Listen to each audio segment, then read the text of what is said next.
Entonces vamos a entrar a lo que también son generalidades en imagenología, que es la parte 2, en la cual nos vamos a responder a la pregunta de cuál método usar, cómo usar y por qué usarlo, ¿correcto? Para ver más o menos todo el congreso van a haber un montón de casos en las diferentes especialidades, entonces esto es solamente una noción general porque es un montón de estudios que podemos utilizar. Muy bien, entonces vamos a hacer una introducción, vamos a hablar un poquito de lo que es la radiografía simple y especial, la tomografía y el PET-CT. Vamos a hablar de resonancia magnética con los software que tiene de difusión y espectroscopía que ya usamos en nuestro medio. Vamos a hablar de gammagrafía, vamos a hablar un poquito de ecografía simple, ecografía Doppler, que es un software más, y algo de intervencionismo. Los rayos X, entonces ya hemos hablado del origen de los rayos X, hemos hablado bastante sobre cómo es que funciona, y todos nosotros conocemos un equipo de rayos X. Este equipo de rayos X está conformado por un tubo de rayos X, que es lo más caro e importante. Está conformado por un generador de alto voltaje. Yo enchufo el equipo de rayos X a la pared, viene la energía ondulante de la calle y entra al generador de alto voltaje. Este generador hace que la energía ya no sea ondulante, sino sea constante, necesaria e indispensable para que entre con fuerza al tubo y genere los rayos X, ¿correcto? ¿Dónde voy a modular todo esto? A nivel del panel de control. Puedo tener una mesa echada, como puedo tener un panel parado, ¿de acuerdo? Para una radiografía de tórax, por ejemplo, en un paciente estable. Muy bien, lo más importante, como les repito, es el tubo de rayos X. Entonces, este tubo de rayos X es un tubo que está rodeado, como todos sabemos, de plomo, para no permitir la radiación, y tiene una ventana. Esta ventanita pequeña es la que sí va a permitir el paso de los rayos X. Dentro del plomo tengo esta cubierta de vidrio, ¿correcto? Y dentro del vidrio ya tengo todo el aparataje del tubo. Entre el plomo y el vidrio que hay aceite refringente. Es un aceite congelador, porque si no lo tendríamos, la cantidad de calor que genera esta interrelación entre el catión y anión va a hacer que explote el tubo. Pero como hay este aceite que va a enfriar esta reacción, entonces no va a explotar. Este tubo de rayos X, ¿qué va a pasar? Va a tener un ánodo y va a tener un cátodo. El ánodo, a nivel del blanco que llamamos, tiene tungsteno. Entonces viene la radiación y va a chocar en el cátodo y va a dar muchas revoluciones a gran velocidad, y eso va a ir hacia el tungsteno, y un porcentaje, solamente el 10% de la energía que se genera va a salir como haz de rayos X hacia el paciente, ¿correcto? Entonces yo aquí tengo una radiación directa, que es la que va a ir directamente al paciente.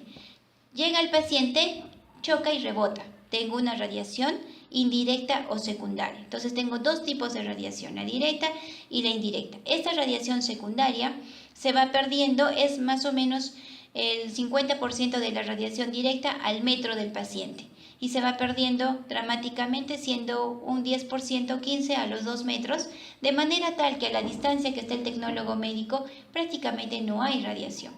¿Cómo lo sabemos? Porque viene el IPEN con unos aparatos que son unos medidores de radiación, y se acerca a mi equipo y se acerca a las distancias que yo estoy determinando.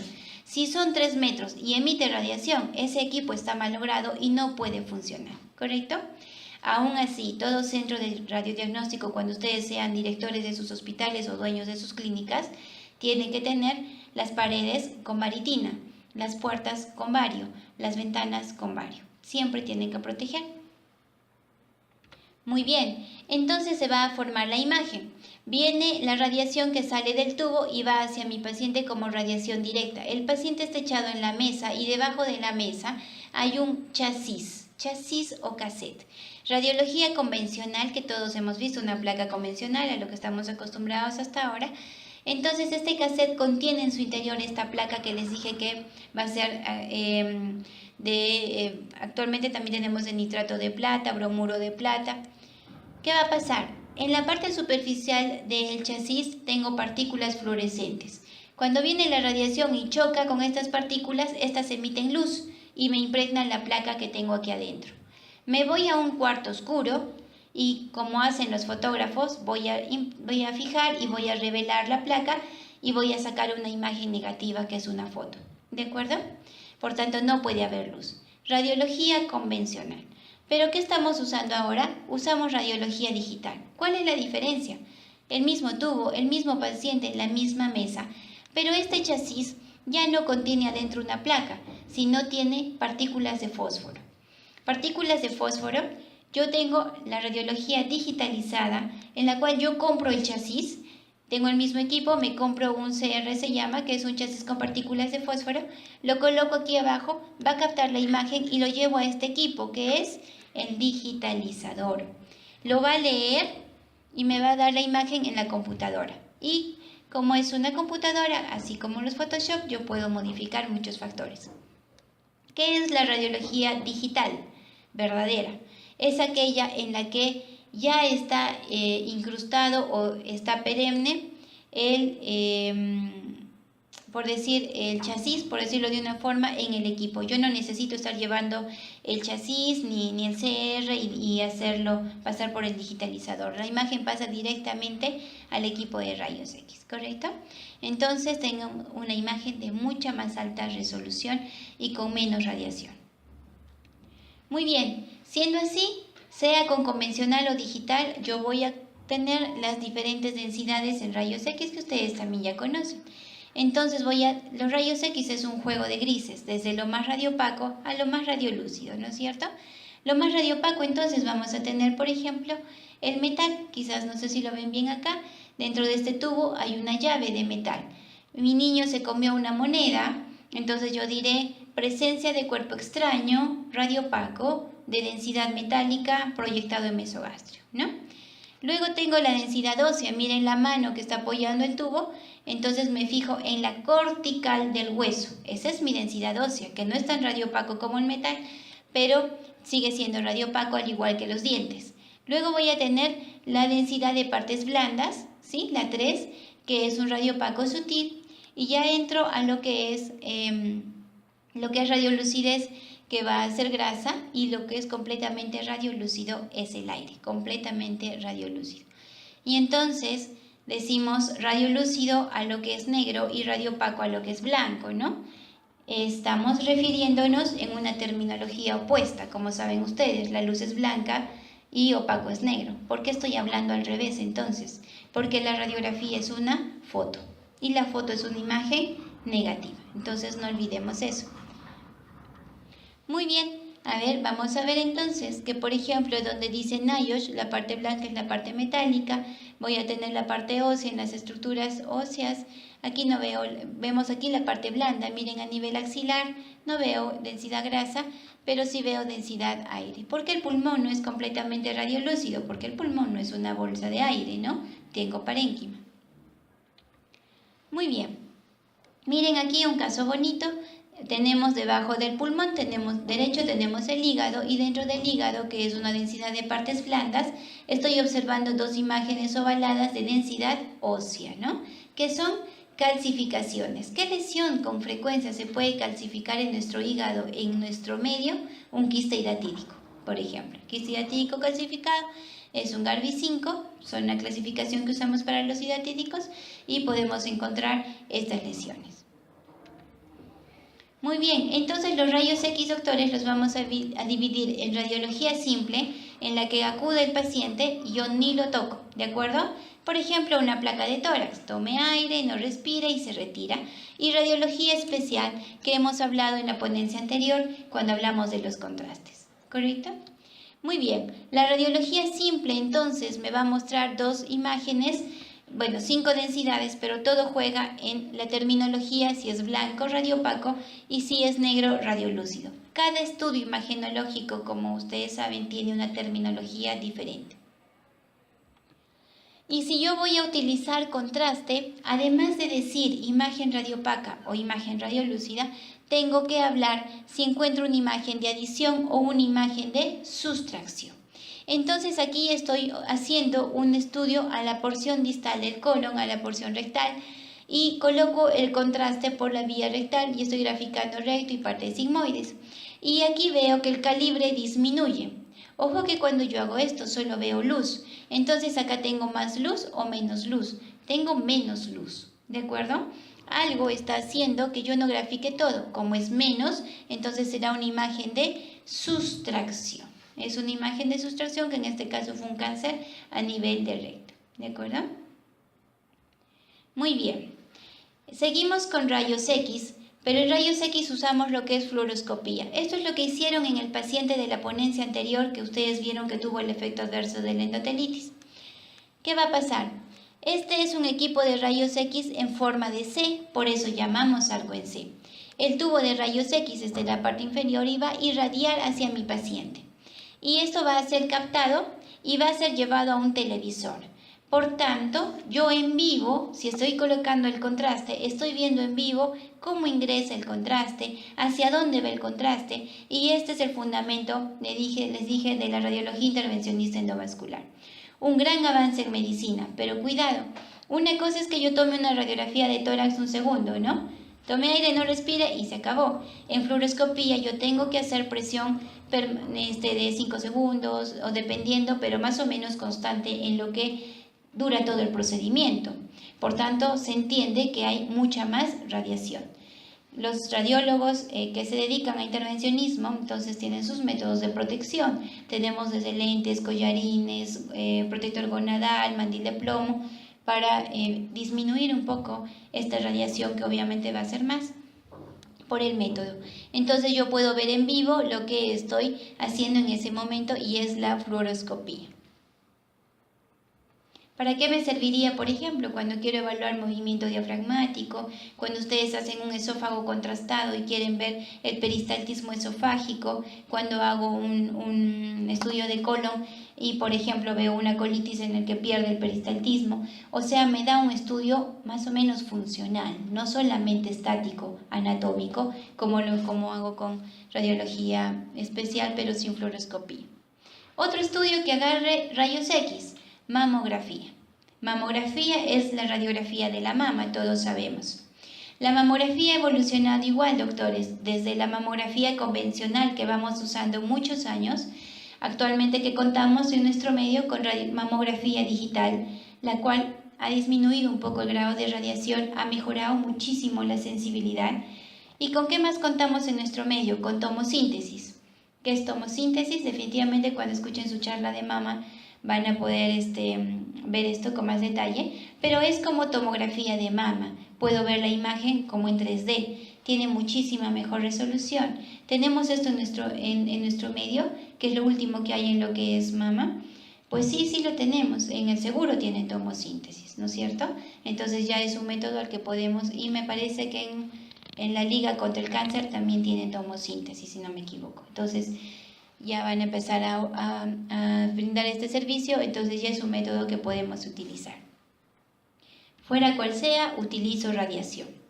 Entonces aquí tenemos, por ejemplo, dos pacientes diferentes, en el cual vamos a observar que la mama, doctores, tiene muy bonita la densidad grasa que no les pude enseñar hace rato.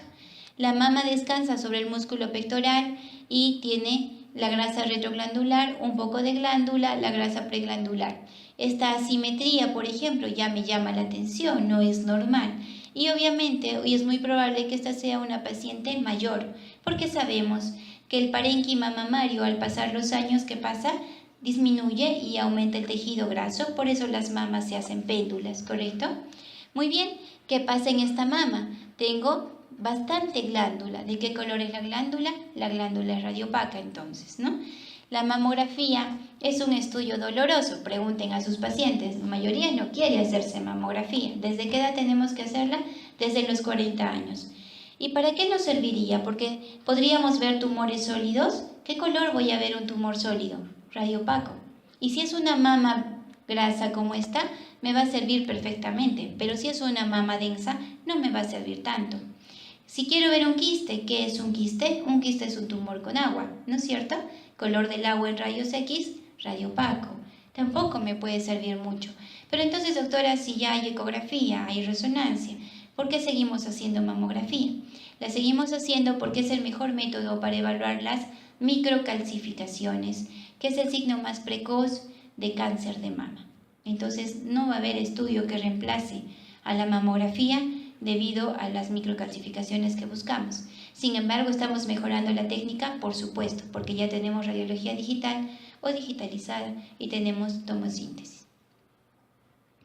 Muy bien, la mama se evalúa en una incidencia cráneo-caudal, ¿de acuerdo? Una proyección cráneo-caudal en que presiono a la mama de arriba hacia abajo, y en una incidencia oblicuo-medio-lateral donde resalta la presión de costado, y están viendo ustedes que resalta muy bonito el músculo pectoral y los ganglios axilares que todos tenemos, pero pudiera crecer a veces, que son adenomigalias, y tengo que diferenciar de las adenopatías. Y aquí tengo la grasa retroglandular, la glándula en sí y la grasa preglandular, y si fuera una placa de mejor calidad podría ver la piel y puedo ver la ubicación del pezón, que es muy importante también. Muy bien, entonces miren, puedo encontrar una lesión como esta. ¿Y qué es esta lesión? Imagen de color, primero radiopaca, ¿no es cierto? Si es radiopaca, entonces puede ser dos cosas, o sólido o líquido. Pero ¿qué más estoy observando? Que tiene unas imágenes radiopacas de mayor densidad aún, que son calcificaciones gruesas. Difícil que un quiste pues tenga calcificaciones, entonces sabemos que esto es un nódulo sólido. Existe entonces una lesión, y yo cuando tengo una lesión donde fuera, tengo que describir sus bordes, su halo, tienen un halo radiolúcido negrito que lo rodea, me da mucha tranquilidad. La densidad, porque no es lo mismo esta radiopacidad que esta radiopacidad. Las calcificaciones, por ejemplo, el tener calcificaciones tan gruesas como estas en una lesión, me tranquiliza muchísimo porque sé que eso es muy probablemente benigno, ¿correcto? Y la forma, todas esas características se describen en una lesión nodular. Pero que les repito, si no tuviera las calcificaciones, yo no puedo saber si esto es sólido o líquido, solo si es nódulo o masa. ¿Cuál es la diferencia entre nódulo o masa? Que el nódulo mide menos de 3 centímetros y la masa mide más de 3 centímetros. Miren aquí otro nódulo de menor densidad, radiopaco, bordes difusos de menor densidad. ¿Qué más tiene esta paciente? Miren qué bonito se ve aquí, como una culebrita calcificada. Esos son sus vasos sanguíneos calcificados, ¿de acuerdo? Yo encuentro esto, mi mama deja de ser normal, porque deja de ser BIRAD 1, que consideramos cuando es una mama perfecta, sin nada malo, ni ningún hallazgo, y esto es un BIRAD 2. Tiene un hallazgo, pero estoy completamente segura que es benigno. Pero si me fijo en el nódulo, por ejemplo, basta que tenga un nódulo, no puede ser BIRAD 2, a menos que estuviera calcificado como el anterior. Este es un BIRAD 3, pero cuidado, este nódulo está lobulado como un pocorcito, no es como una pelota, BIRAD 4. Y así que las características me van subiendo de categoría. ¿Cómo más puedo explorar la mama? Le hago a esta paciente una ecografía, ¿no es cierto? La ecografía de mama la puedo hacer desde la recién nacida hasta cualquier edad, puesto que no emite radiación. Y entonces en la ecografía puedo corroborar la existencia de este nódulo, que en la ecografía es oscuro, hipoecogénico, pero no tiene características de malignidad. Entonces, gracias a la ecografía que me ayuda, yo lo dejo en un BIRAD. Hasta BIRAD 2 podría bajar, ¿no? Si estamos tranquilos, sabemos que no hay otra alteración. Ambos se complementan, pero doctores, el screening es por mamografía, no por ecografía. Bien, para que despertemos, chicas, a ver. Vamos a pasar todo lo que es rayos X, ¿sí? Todo lo que podemos hacer con rayos X ya lo vimos. Vamos al hermano mayor de los rayos X, como siempre les digo, es la tomografía. ¿Por qué su hermano menor? Los rayos X es bidimensional, mientras la tomografía es tridimensional. Ese ha sido el gran avance y la diferencia, porque es la misma radiación. Es un tubo más sofisticado, pero funciona igual. Y además estamos creando nuevos estudios ayudados con la tomografía, como el PET-CT. Entonces, tomografía es un método de diagnóstico por imágenes que también usa radiación ionizante. Ya hemos hablado todo lo sobre radiación, sus efectos, es rayos X, pero la gran diferencia es que es un estudio tridimensional. El equipo entonces tiene un tubo de rayos X también, y este va a emitir radiación y esta radiación va a girar, ya vamos a ver cómo, y lo que yo estoy observando es que la imagen ya no va a una placa, a un chasis, va a ir a unos detectores que están aquí, y estos detectores lo van a mandar la imagen a un monitor, ¿correcto? ¿Cómo se llama el túnel donde ingresamos al paciente de tomografía? Se llama gantry. ¿Y cómo funciona actualmente? Dentro del gantry yo tengo como una dona, tengo el tubo de rayos X. Tubo de rayos X que va a girar como espiral. Motivo por el cual actualmente nosotros hablamos de TEM. ¿Qué es TEM? Tomografía espiral multicorte. Entonces nosotros podemos ver aquí, a ver, ojalá que corra, cómo es que este tubo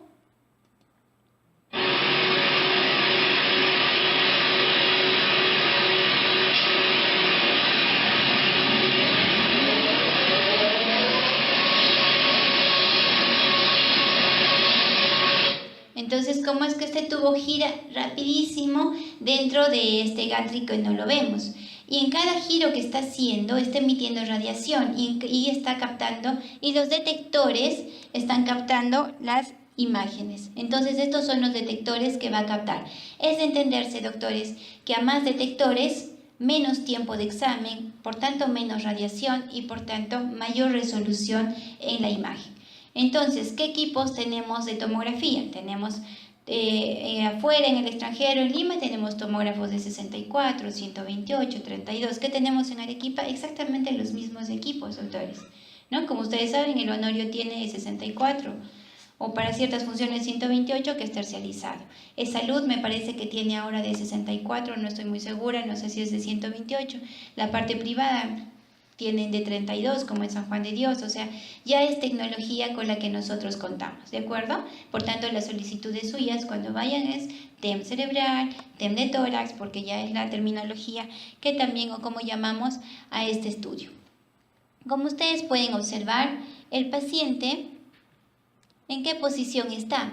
Siempre, siempre el paciente está echado, doctores, siempre, ¿de acuerdo? Y los cortes son entonces en un corte axial o transversal. A veces por la comparación quizás es que nosotros es como que lo cortara como una salchicha, ¿no es cierto? Entonces es un corte axial. Este es el único y verdadero corte, doctores, de la tomografía, ¿correcto? Ahora, el software, porque esta es una computadora, me hace reconstrucciones a un corte sagital y un corte coronal, que no son reales, solo son reconstrucciones.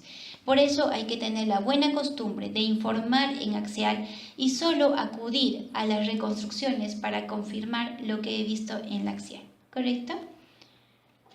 Muy bien, entonces tengo mi corte tomográfico transversal o axial, que es el real, y mi reconstrucción sagital y mi reconstrucción coronal. El corte axial siempre es cráneo caudal, doctores, de arriba hacia abajo, excepto el cerebro, que es caudo craneal.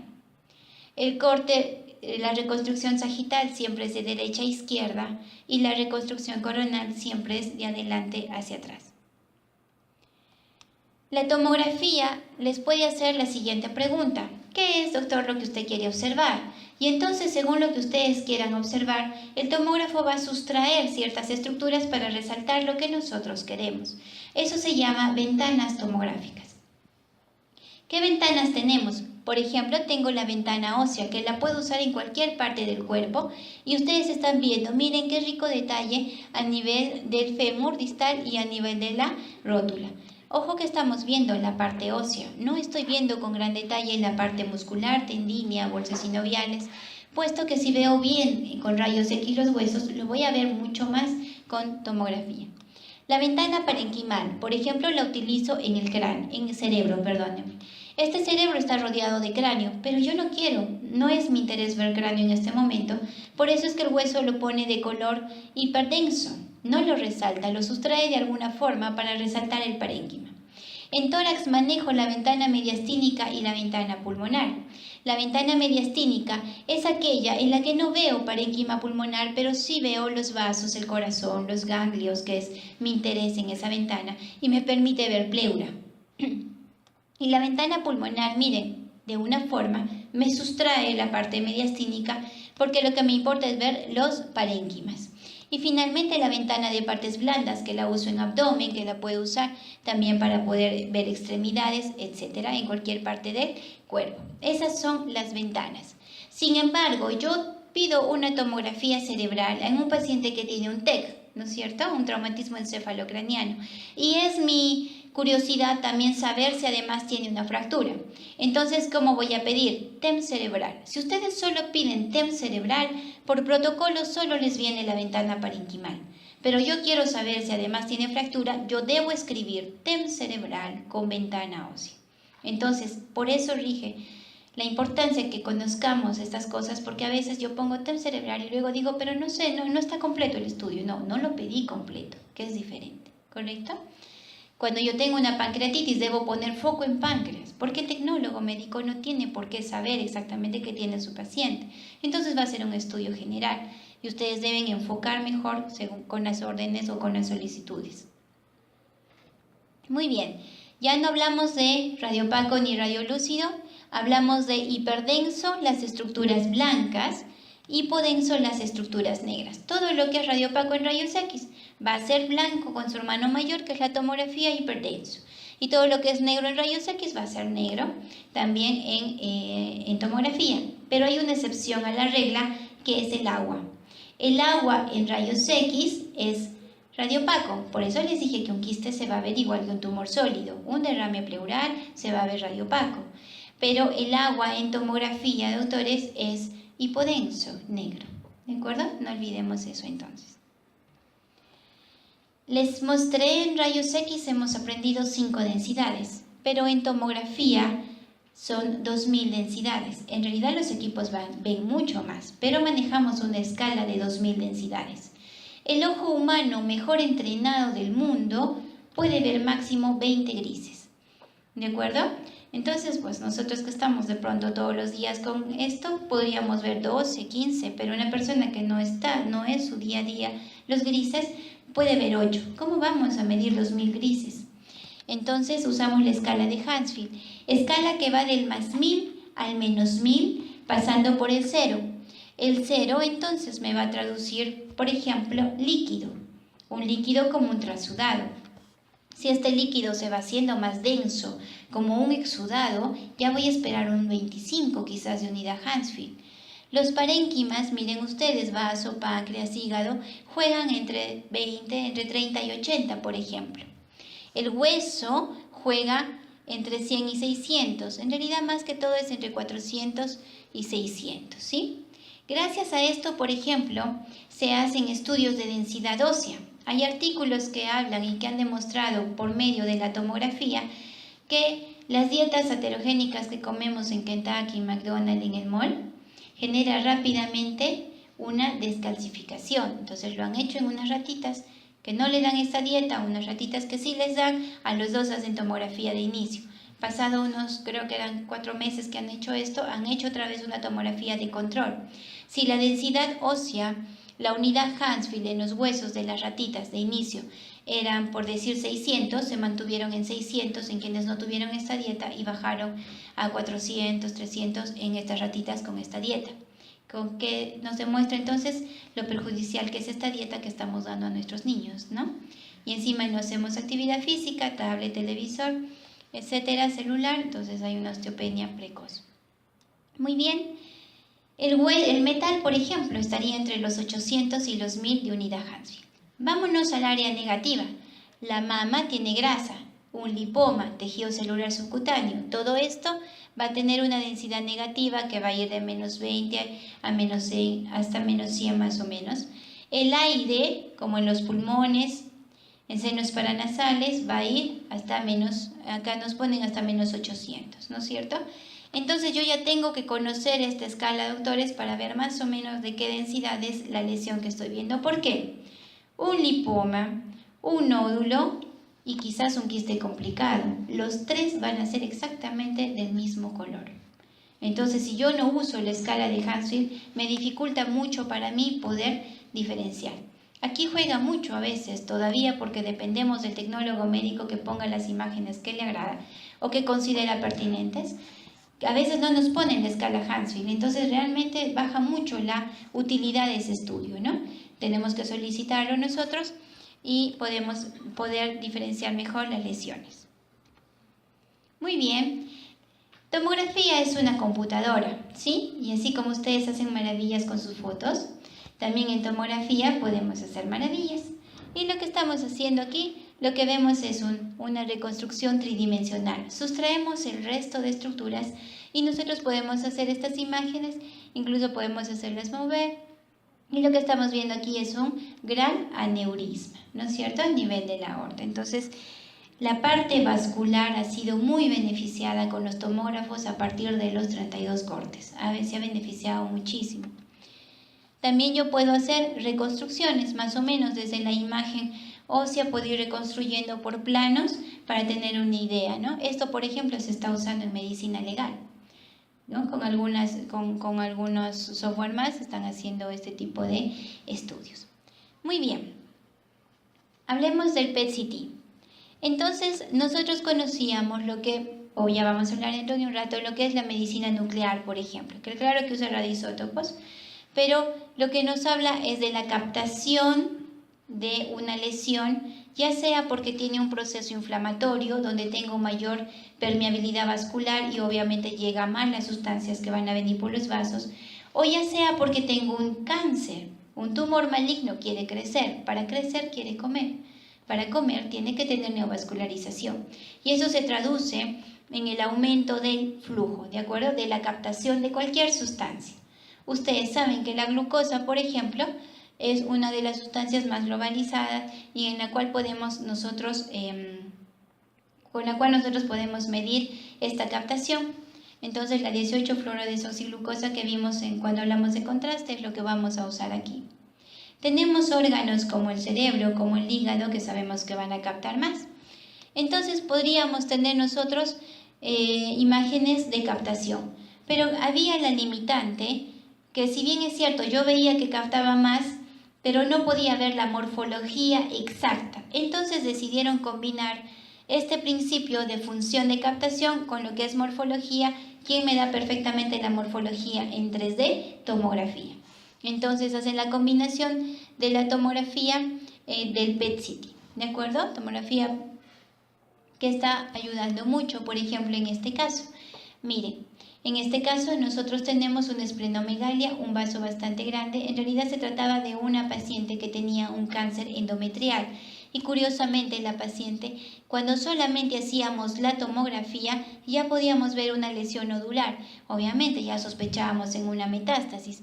Pero cuando nosotros hacemos el PET-CT, nos traduce la verdadera extensión de esta lesión tumoral. Porque antes de haber alteración morfológica obvia, ¿qué va a haber? Alteración funcional. Entonces, lo ideal para nosotros es captar las lesiones en estas fases previas y no necesariamente esperar o creer lo que vemos solamente en la tomografía. Un paciente en cuya tomografía de tórax, de corte axial, de ventana pulmonar, lo que podemos observar son lesiones hiperdensas de aspecto algodonoso, difusas, que hasta podríamos pensar que fuera de pronto una neumonía multifocal, por ejemplo, ¿no? Pero cuando nosotros hacemos el PET-CT para la evaluación de la glucosa, una neumonía no tiene por qué captar la glucosa de esta manera y era un carcinoma, ¿de acuerdo? Era un cáncer de pulmón. En el tórax lo usamos mucho en lesiones centrales, donde no es fácil acceder. No está cerca del ilio, por tanto no puedo hacer una broncofibro para la biopsia, o no es tan periférica que puedo entrar por intervencionismo guiado por tomo o por eco. Entonces son más centrales y por eso, para ver si capta o no capta, hago más que todo el PET-CT. ¿Tenemos PET-CT en Arequipa? Hasta donde yo sé, no tenemos, ¿correcto? En Lima sí. Entonces, otro estudio, otro software, por llamarlo así, es tomografía por emisión de fotón único, que conocemos como el SPECT. Entonces, el SPECT también tiene la función o el principio de la perfusión, que nosotros vamos a inyectar en este caso el tecnesio 99 y vamos a ver cómo determinadas estructuras o lesiones, generalmente se usa más que todo esto a nivel de perfusión cerebral. Neurología y psiquiatría ha dado una gran revolución gracias a los hallazgos en este estudio. Vamos a ver cómo está la perfusión de estos receptores. ¿Para qué me sirve, doctores? Este es un SPEC normal y el SPEC normal entonces me está dando un mapeo de las áreas de captación. Estas áreas de captación va a ser también según estímulos. Yo puedo estimular algún movimiento de un brazo, sueño, alguna actividad y va a captar a nivel cerebral. ¿No es cierto? Es así como antiguamente, se han descubierto área de Broca, área de Wernicke, etc. Pero gracias a este estudio está cambiando un poco estas imágenes porque se están descubriendo nuevas áreas, ¿de acuerdo? Pero también nos está sirviendo mucho, doctores, en el área médico-legal. Porque miren aquí, esto es la captación cerebral, ya no en color, pero es una captación cerebral normal. Y ustedes saben que, sobre todo en el extranjero, tenemos muchas enfermedades crónicas o situaciones que llevan a muerte cerebral, ¿de acuerdo? El paciente está en UCI, está intubado y lo están manteniendo vivo de forma artificial, podríamos decir. Pero ¿cómo ustedes como médicos determinan que ese paciente sea desintubado y ya se lleve al deceso completo? Ustedes no podrían, ¿no? Uno, por la parte legal. Entonces, ¿cómo legalmente ustedes se defienden? Y no solo por defenderse, sino por estar seguros que ese paciente no tiene opción de recuperación con el SPEC. Y el SPEC les va a demostrar que esa masa encefálica no tiene ningún tipo de perfusión. Por tanto, no tiene sentido de pronto mantenerlo con vida y ustedes tienen una justificación o un respaldo legal para poder desintubar a este paciente. ¿Correcto? No solo sirve para eso. Con el SPEC vamos a encontrar áreas que captan más de lo normal, como imágenes hipercaptadoras. ¿En quiénes? Pacientes con epilepsia. El foco epileptógeno ya lo podemos determinar. Ustedes emiten el estímulo que saben que ese paciente lo lleva a la convulsión y van a ver qué área del cerebro se activa. Perfusión para ver perfusión de flujo. Un paciente que ha tenido isquemia, quiero ver cuánto ha podido recuperar luego de la trombólisis. Una test de activación de cualquier actividad, una encefalitis, la esquizofrenia. La esquizofrenia está cambiando mucho en su planteamiento gracias a el SPEC, las alucinaciones. Entonces, ¿por qué? Porque con la terapia que están dando, por ejemplo, en esquizofrenia, y como ya tengo este método, puedo ir controlando si está bajando esta área o no está bajando. Al contrario, puedo tener áreas que ya no captan, llamamos áreas frías o hipocaptadoras. Un infarto, una hemorragia, necrosis posquirúrgica, una lesión posquirúrgica, un quiste, un tumor, edema, abscesos. Entonces, tiene muchísima utilidad el SPEC, sobre todo, recuerden, en la parte funcional de lo que es cerebral. Muy bien, cambiemos de tema. Entonces, nos olvidamos de los estudios con radiación ionizante, ¿no es cierto? Vamos a pasar rápidamente a la resonancia magnética. La resonancia magnética, doctores, ¿cómo es que se produce la imagen? También estamos viendo un túnel blanco, ¿no? Pero ese túnel ya no se llama gantry. El túnel se llama magneto, ¿no? Como el grupo musical así. Este magneto tiene en su interior, va a tener en su interior pues magnetismo. ¿Y este magnetismo de quién se va a aprovechar? De nosotros, de nuestros hidrogeniones, recordando que somos 70% agua. De ahí justifica la gran sensibilidad en muchos estudios, en muchas imágenes, en muchas patologías de este estudio. Muy bien, las partes de un resonador entonces tenemos el magneto, todos conocemos un resonador, si lo hemos visto por televisión, lo hemos visto en la práctica. Tenemos una mesa donde el paciente también va a estar siempre echado y tenemos unas antenas, ¿de acuerdo? Donde vamos a captar las ondas que van a volver, por decirlo así. Ya vamos a ver de qué se trata. Muy bien. Entonces, no es como el tomógrafo que tengo detectores que van a ir a través de todo el tomógrafo quietos. Nosotros tenemos antenas, por tanto, no es lo mismo hacer una resonancia de columna, una resonancia de mama, una resonancia cerebral, porque yo tengo que poner la antena determinada según el área que yo quiero examinar, ¿correcto? Aquí tenemos entonces el magneto, este aparataje, dentro de ello hay magnetismo y las imágenes van a ir hacia la computadora. ¿Cómo es que funciona entonces esto? Nosotros vamos a introducir al paciente, un paciente que normalmente en este momento va a estar con todos sus hidrogeniones desordenados. Cualquiera de nosotros, en este momento nuestros hidrogeniones están desordenados. Como nos introducen en el magneto, entonces estos hidrogeniones van a girar de manera tal que se van a poner en paralelo o antiparalelo, pero todos ordenados, ¿correcto? Posteriormente, el tecnólogo médico desde su cabina va a emitir una onda de radiación, una onda que va a ser, siempre hago esta analogía, es como una guerra, los soldados en una guerra, ¿de acuerdo? Emite esta onda y todos los soldados se van a caer, pero no todos los soldados están muertos, no todos están cojos, no todos están mancos, están en diferente estado y por tanto como todavía hay magnetismo, ¿qué van a querer? Van a querer pararse de nuevo. Y al pararse de nuevo van a emitir esa onda que va a ser captada por la antena, va otra vez a la computadora y podemos procesar las imágenes. Retiramos al paciente del magneto y sus hidrogeniones vuelven a estar desordenados, ¿correcto? Sus protones. Y no le pasó nada a mi paciente. Por eso es que la resonancia magnética no tiene efectos adversos, ¿sí? No tiene efectos adversos. Y es lo que estamos diciendo, todo está en desorden, se va a poner paralelo o antiparalelo y luego vuelve a estar en desorden. Definitivamente es mucho más complejo que eso, pero es para que tengamos una idea. Entonces, en resonancia magnética, recuerden que tengo al protón caído, este va a querer relajar. Relajar para ello significa volver a pararse y lo va a hacer en dos tiempos. Entonces nosotros llamamos a esto tiempos de relajación. Acá tenemos el T1 y el T2. ¿Será importante estas cosas que son de física para nosotros que vamos a ver una resonancia? Por supuesto, porque si no comprendo esta parte, no voy a poder interpretar qué es un T1 y qué es un T2. Entonces, nosotros al momento de retirar el pulso que ha estado mandando el tecnólogo médico, ¿qué va a pasar? El protón excitado se va a relajar y va a transferir energía. Y llamamos T1 cuando nosotros encontramos un magnetismo antes de que se relaje al 100% en el 63% más o menos en promedio. Entonces, ese es T1. ¿Qué pasa con el T2? El T2 es cuando decae este magnetismo y lo captamos más o menos en un nivel del 37%. ¿Cómo se traduce finalmente esto, no? Para nosotros. Finalmente esto se traduce en que yo voy a tener imagen inversa, doctores. ¿Y en quién me fijo para ver si estoy en un T1 o en un T2? Me fijo en el agua, ¿de acuerdo? Resonancia magnética de columna.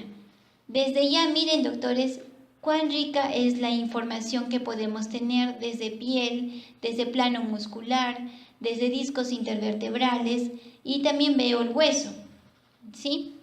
Entonces decimos, pero doctora, el hueso no es agua, no está vascular, no está hidratado, tampoco es inerte, ojo, pero la parte cortical del hueso, que tiene muy poco hidrogenio, no emite señal. Como no emite señal, ¿sí? Como no emite señal, yo lo voy a ver de color negro. ¿Y cómo se dice negro? Hipo, intenso o baja señal. Es por esto que les decía que la resonancia, siendo un estudio muy exquisito, no me sirve para las microcalcificaciones de mama, ¿se dan cuenta? Porque no me va a emitir señal. No me sirve para las calcificaciones residuales de neurocisticercosis, por ejemplo. Pero ustedes van a leer muchos artículos de tumores óseos por resonancia. Claro que sí, porque la resonancia es muy valiosa en la médula ósea, ¿correcto? Y en la expansión de los tumores óseos y su compromiso a parte blanda. Muy bien, entonces yo tengo alta señal, baja señal y no señal. Alta señal, color blanco, ¿correcto? Pero antes de ver eso, acá dice T1. ¿Cómo sé que estoy en un T1?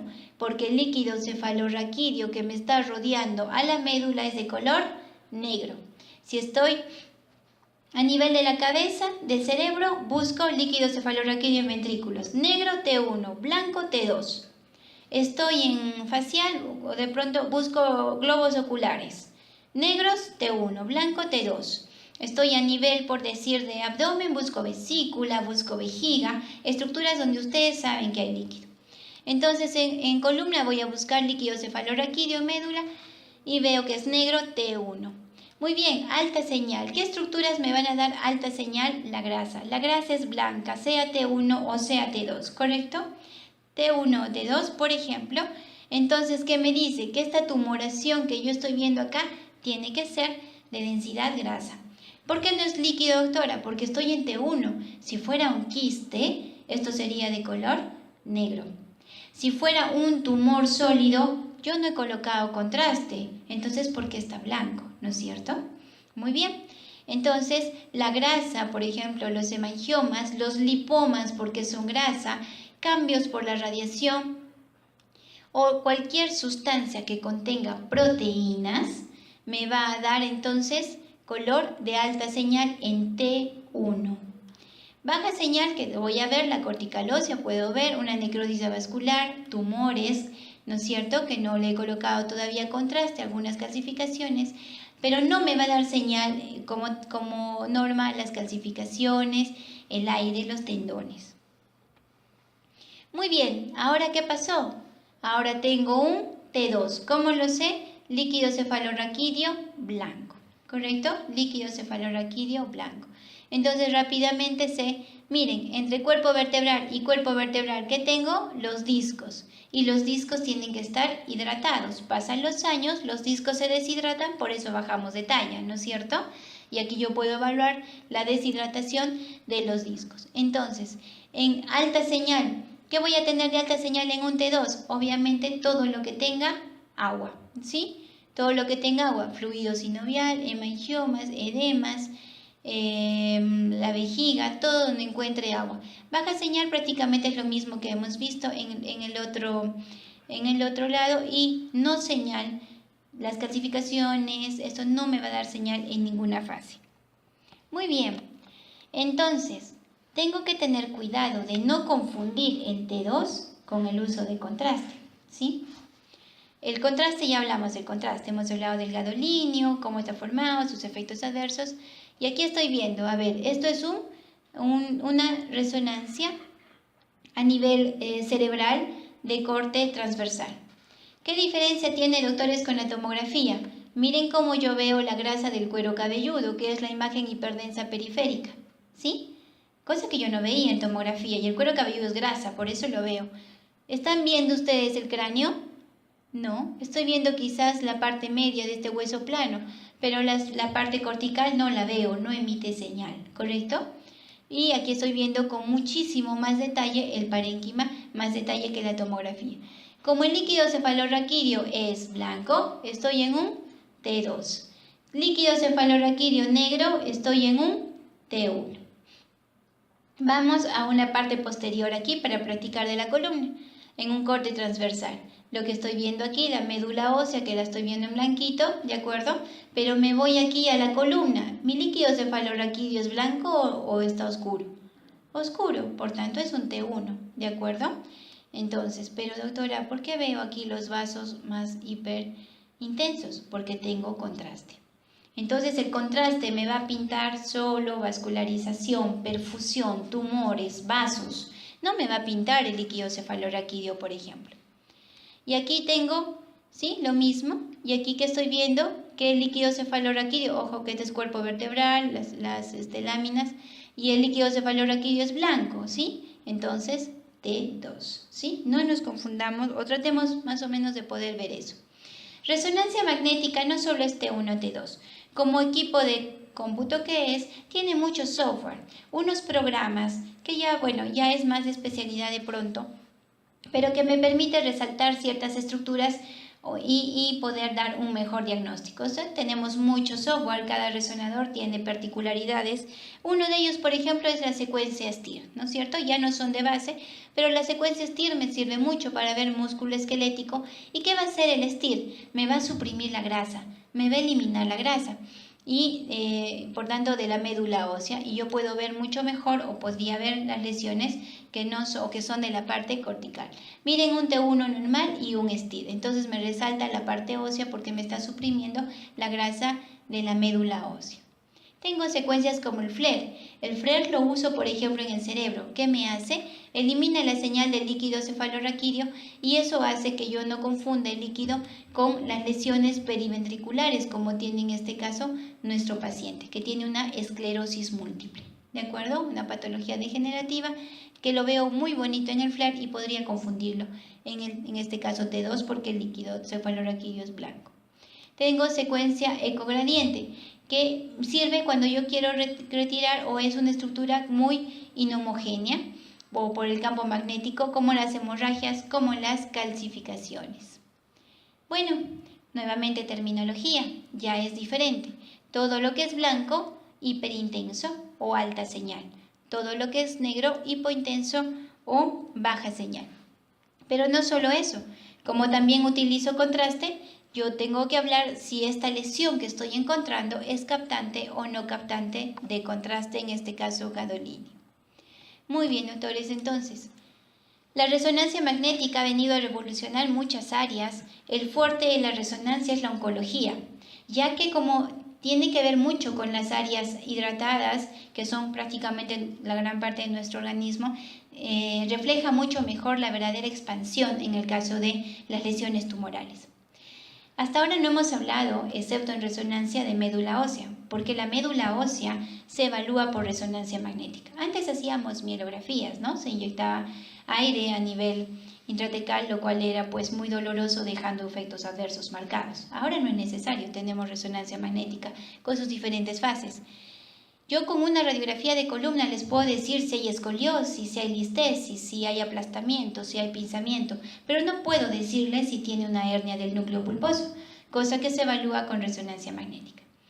Los traumatólogos se han beneficiado muchísimo, ya ustedes van a escuchar las ponencias de la especialidad y van a ver de que se han beneficiado mucho. ¿Por qué? No por la evaluación de hueso, que para eso está la tomografía, sino para la evaluación del componente articular, ¿correcto?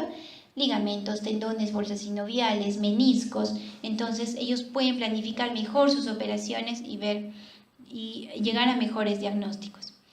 La resonancia magnética en el cerebro es de mucha utilidad.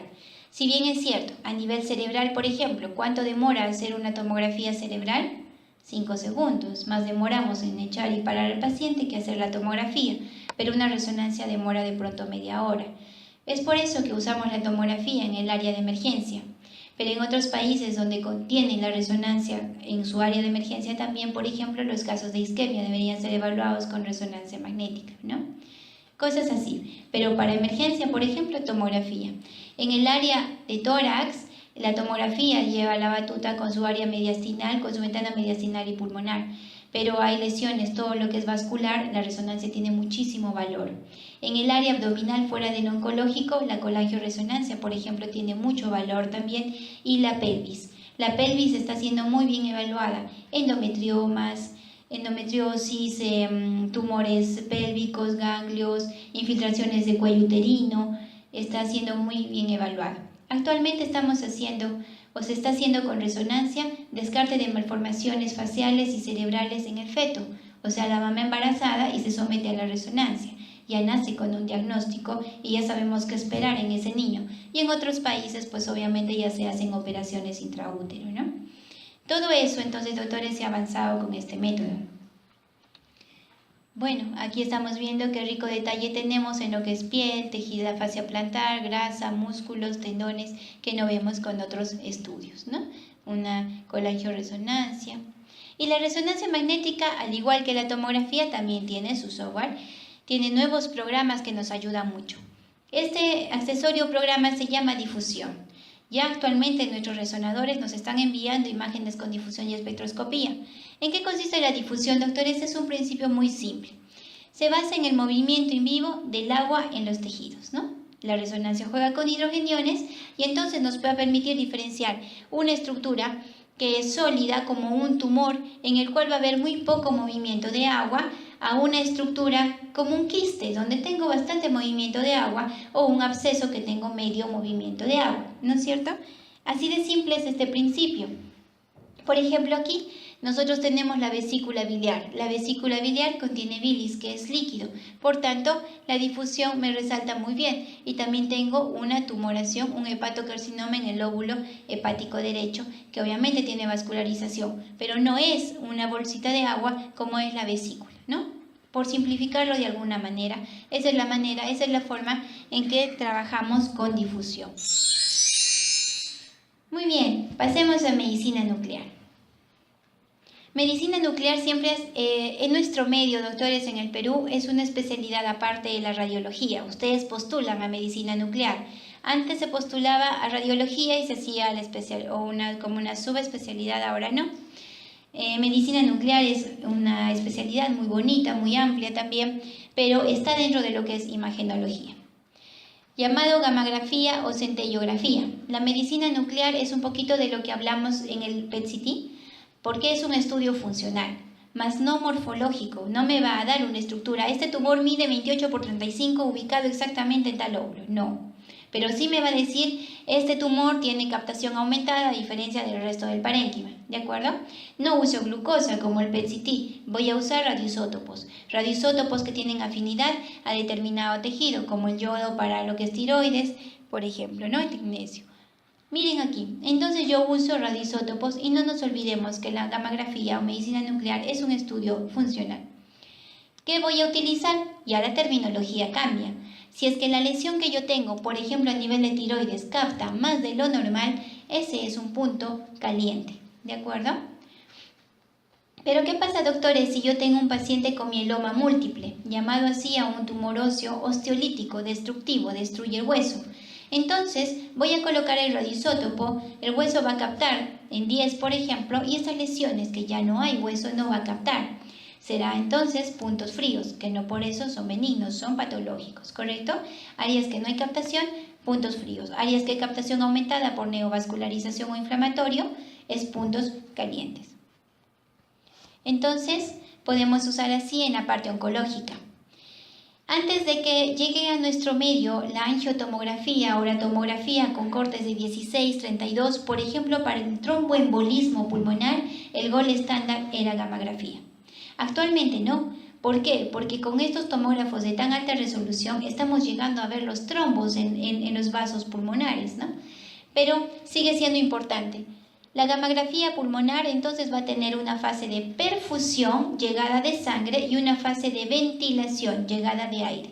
Cuando yo tenía un tromboembolismo pulmonar, entonces hacía ambas fases, demostrando que mi fase de ventilación estaba excelente y sin embargo mi fase de perfusión estaba alterada, ¿de acuerdo?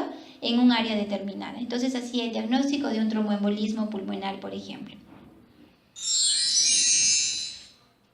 Ecografía, ¿no? Lo dejamos un poco ya al final, no por ser menos importante. Ustedes saben el gran valor que tiene este estudio de ecografía, porque la ecografía emite, no tenemos ya ondas de radiación, no tenemos magnetismo, tenemos sonido, como los delfines que se comunican por el agua, ¿no es cierto?, con ultrasonido. Es un estudio realmente muy beneficioso, puesto que no tiene efectos adversos, doctores. El sonido que ingresa a mi cuerpo, si es que este no rebota hacia el transductor, se va a transmitir como calor. Por eso es que también lo podemos usar como terapia, ¿de acuerdo? Los fisioterapeutas lo usan para hacer relajación muscular, como terapia. Pero bueno, el ultrasonido a dosis médicas, por llamarlo así, pues el calor que va a emitir pues no significa nada en nuestro cuerpo, no tiene efectos adversos. Es un estudio económico. ¿Cuánto cuesta una ecografía, autores? 80, 100, bueno, dependiendo de dónde nos hagamos, ¿no? Porque hay sitios que cobran por riñón, ¿no? Entonces, esos sitios no. Pero más o menos es accesible al paciente. ¿Cuánto cuesta una tomografía? 300. ¿Cuánto cuesta una resonancia? 800. Entonces, ya un poco más limitado para nuestra población, bueno, por lo menos en la mía que yo trabajo con el MINSA, ¿no? Que mis pacientitos no tienen muchos recursos. Entonces, la ecografía pues es un estudio muy bueno, no tiene efectos adversos, es económico, es accesible. Yo tengo ecógrafos como laptop, hasta como tablet para accesos vasculares. Y puedo ir con mi tomógrafo, con mi ecógrafo a cualquier lugar, a trauma shock, a UCI, a UCI, no tengo que movilizar al paciente. Muy bien. Y entonces este es el tremendo equipo de ecógrafo, que es una computadora, su mesita, la computadora, que puede ser, les repito, como una laptop, tan pequeña y no por eso menos eficiente, puesto que lo más importante es estos equipos que ustedes conocen, que va al paciente y se llaman transductores. Estos transductores, yo voy a enchufar el ecógrafo en la pared, viene la energía eléctrica de la calle y va a llegar al transductor haciendo mover mis cristales de cuarzo. Al mover los cristales de cuarzo, va a emitir sonido que va a ir al cuerpo y dependiendo si choca con lesiones o estructuras densas, esta va a rebotar y voy a tener imagen. Y si choca con el agua, como se transmite, no rebota nada, no tengo imagen. ¿De acuerdo? Ya vamos a verlo. Pero esto es lo más caro, doctores. Si un ecógrafo más o menos de gama media cuesta sus $50.000, por ejemplo, los transductores cuestan $40.000 y la computadora $10.000, ¿correcto? Entonces eso es lo más importante. Tenemos convexos, tenemos lineales, endocavitarios, según la estructura que quiero evaluar. Entre mi paciente y el transductor tiene que haber gel, porque la ecografía tiene 3 enemigos. El aire, que no me permite pasar los ecos, la grasa, paciente obeso es difícil de evaluar, si es que quiero ver profundo o detrás de ella, y el operador. Hacer un estudio sin efectos adversos y económico y accesible, lamentablemente hay mucho mal uso de la ecografía generando mucho daño a la población. No porque tenga efecto adverso, sino por un mal diagnóstico. Entonces, con ecografía, entre el paciente y el transductor pongo gel y yo puedo evaluar desde estructuras abdominales hasta estructuras de partes blandas, como por ejemplo el cerebro. ¿En quién voy a ver el cerebro? En un bebé que tiene la fontanela anterior todavía permeable. Puedo evaluar ojo, puedo evaluar parótidas, tiroides, submandibulares, puedo evaluar ganglios, vasos, corazón, ecocardiografía, que en nuestro medio es campo de los cardiólogos.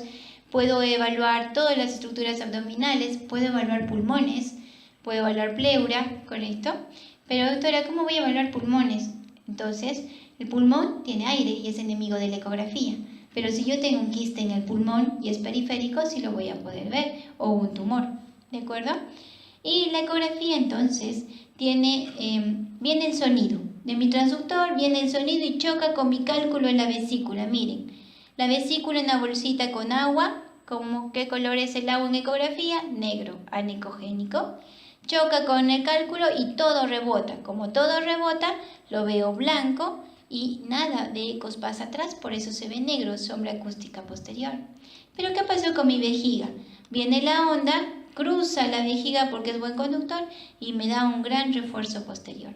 Estos detalles o estos artefactos llamados así a nosotros nos guían mucho en nuestros diagnósticos. Blanco como el cálculo, ecogénico.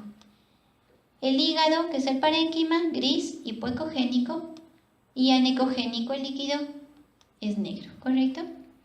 Muy bien, miren que yo puedo ver desde piel, tejido celular subcutáneo si tuviera un lipoma, tendones si acá tuviera una ruptura tendínea, un hematoma. Yo puedo ver la cortical del hueso, pero no puedo ver el contenido óseo. Y puedo ver líquido, que acá está la bursa suprapatelar, que no debo verla si es que está sana, ¿no? Esto es, por ejemplo, una parte de la evaluación de rodilla. La ecografía, ya nos falta poco, la ecografía tiene otro software que es el Doppler. Entonces el Doppler es un software de esta computadora que se basa en el movimiento de estructuras. ¿Qué estructura está en movimiento en mi cuerpo? El agua, la sangre, por medio de los glóbulos rojos y las células sanguíneas. Entonces, en eso se basa el Doppler. El Doppler es la evaluación de estructuras en movimiento y tiene 2 colores, que es casi siempre el rojo y el azul. Recordemos que no es arteria y vena, como pintamos nuestro cuadernito, ¿no? El rojo es cuando se acerca al transductor y el azul es cuando se aleja del transductor. El ejemplo que siempre ponemos es el miembro inferior. Yo tengo el transductor en la zona inguinal. ¿Quién se acerca hacia el transductor? La vena, camino al corazón. Por tanto, la vena va a ser de color roja, ¿no es cierto? ¿Y quién se aleja? La arteria. Y la arteria sería azul. O sea, va a depender mucho, doctores, de 2 cosas. De la dirección del flujo y de esta escala, porque yo puedo invertir esto. Yo en la computadora puedo invertirlo y entonces me confundo en el diagnóstico si no lo tengo en cuenta. Esto se llama Doppler color. Basta que me pinte el vaso, yo ya estoy descartando una trombosis, por ejemplo. Y esto se llama Doppler espectral. A este Doppler color le pongo un marcador y me va a botar estas ondas. Estas ondas me van a decir si el flujo que estoy viendo es venoso, si es arterial. Si esto fuera un tumor y tiene este flujo, entonces yo puedo decir que tiene una alta velocidad. Eso es peligroso. Y si tengo un flujo de baja resistencia, puedo decir este tumor va a crecer o es maligno. Pero si es un flujo de alta resistencia, significa que el tumor no quiere comer, por eso es de que él ejerce resistencia. Entonces es benigno, ¿de acuerdo? Finalmente, entramos a intervencionismo. El intervencionismo en radiología es también otra subespecialidad y puede dividirse en lo que es intervencionismo endovascular y extravascular. El intervencionismo endovascular tiene como fundamento la fluoroscopía y el extravascular generalmente son por tratamiento o biopsias, ya sea por guía tomográfica, ecográfica, también por fluoroscopía. Aquí estamos viendo un caso de intervencionismo endovascular, en el cual siempre se usa la técnica de Seldinger, que es la introducción del catéter desde la femoral. La velocidad y el flujo sanguíneo va a conducir mi catéter y yo estoy viendo por fluoroscopía hacia dónde voy. Yo puedo llegar hasta la cerebral media simplemente entrando con un catéter desde la femoral. Eso se hace en nuestro medio, sí se hace en nuestro medio. ¿Por qué es un poco limitante? Porque estos catéteres son carísimos, pero vienen a veces a Dona de Lima y vienen médicos con equipo para pacientes insolventes, que son los que nosotros tenemos, ¿no? Y podemos resolver malformaciones arteriovenosas, aneurismas, embolizar un vaso que está nutriendo un tumor y no es operable, y por lo menos con eso bajamos el tamaño del tumor y mejoramos la calidad de vida. Muy bien, y entonces lo que nosotros usamos es contraste. Doctora, si usamos contraste, ¿por qué estoy viendo negro en vez de blanco? Porque esto es una imagen negativa, esta es la imagen real. Recuerden que en fluoroscopía no lo traducía a una placa, lo traducía de frente al televisor, ¿recuerdan? Entonces esta es la imagen real, ¿no? Por eso es que yo lo estoy viendo negro, pero es el contraste lo que estoy viendo, porque sin el contraste tampoco podría verlo. Muy bien, nosotros podemos ver, por ejemplo, en las trombosis venosas podemos poner nosotros filtros para que los trombos no vayan hacia la parte respiratoria, guiado también por intervencionismo. El intervencionismo que no es endovascular por guía para biopsias, esta por ejemplo. Aquí estamos marcando el extremo distal de un arpón por ecografía. Yo hago ecografía de mama, tengo piel, tengo tejido graso, parénquima y encuentro una lesión. Y miren, yo estoy viendo cómo ingresa mi aguja en el momento que lo estoy haciendo hacia la lesión que yo quiero ver y puedo ver la profundidad. O sea, y son estudios que se hacen a diario, ¿no? Son exámenes a diario. Nefrostomías. Paciente con cáncer de cuello uterino que ha infiltrado parametrios. ¿Qué va a pasar? Va a obstruir los uréteres. ¿Qué va a pasar? Va a dilatar riñones. ¿Qué va a pasar? Va a comprimir parénquima y mi paciente acaba en insuficiencia renal. Va a morir por insuficiencia renal más que por el cáncer de cuello uterino. ¿Qué tengo que hacer?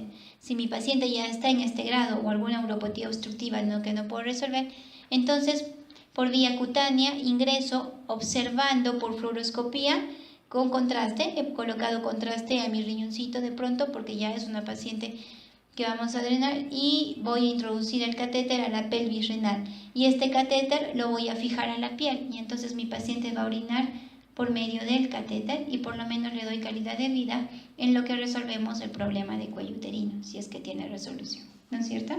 Esas son nefrostomías. Muy bien, después de esta maratónica charla, nos hacemos la pregunta, entonces, frente a cualquier paciente vamos a preguntarnos, ¿y ahora qué hago, no? Tomo, rezo, eco. Entonces yo les traigo esto que presento también a ustedes en pregrado. ¿Por qué? Para demostrarles que, si bien es cierto, la ecografía es un método barato, ¿no es cierto? Es como el bochito baratito, pero es un método muy fuerte. O sea, me puedo agarrar de él si es que lo hace una persona bien capacitada. El único problema de la ecografía es que es operador dependiente, pero es un método económico. Si yo quiero ir a la playa, llego a la playa con mi bochito, ¿no es cierto? Igual puedo llegar al diagnóstico. No me gasto mucho porque no come mucha gasolina, ¿sí? Y no me lleva a mucho error tampoco, ¿no? Si me choco, tiene la latadura, ¿no es cierto? A diferencia de nuestros 4x4 actuales. Entonces la ecografía es un método que debemos valorar mucho, doctores, es económico, es parcialmente seguro y también puedo llegar a muy buenos diagnósticos con esto. Luego tengo la tomografía, un estudio rápido, ¿no? Y está un carro de carrera.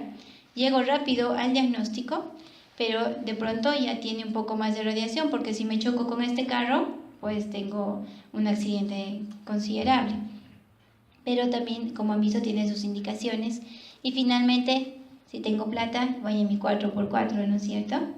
Es un carro mucho más seguro por su sensibilidad, pero no siempre accesible, y también tiene determinadas indicaciones, que vamos a ir viéndolas en el transcurso de este congreso con los diferentes especialistas que van a venir a compartir sus conocimientos. Eso sería todo. Gracias. ¿Alguna pregunta?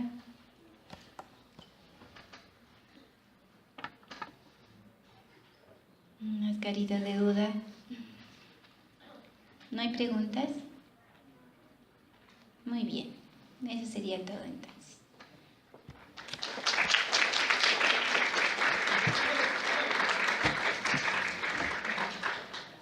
Estamos con la hora, ¿no?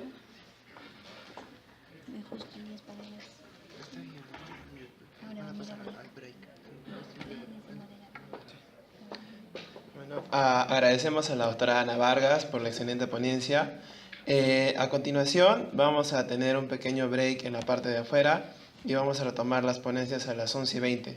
Los esperamos a esa hora, por favor, en punto.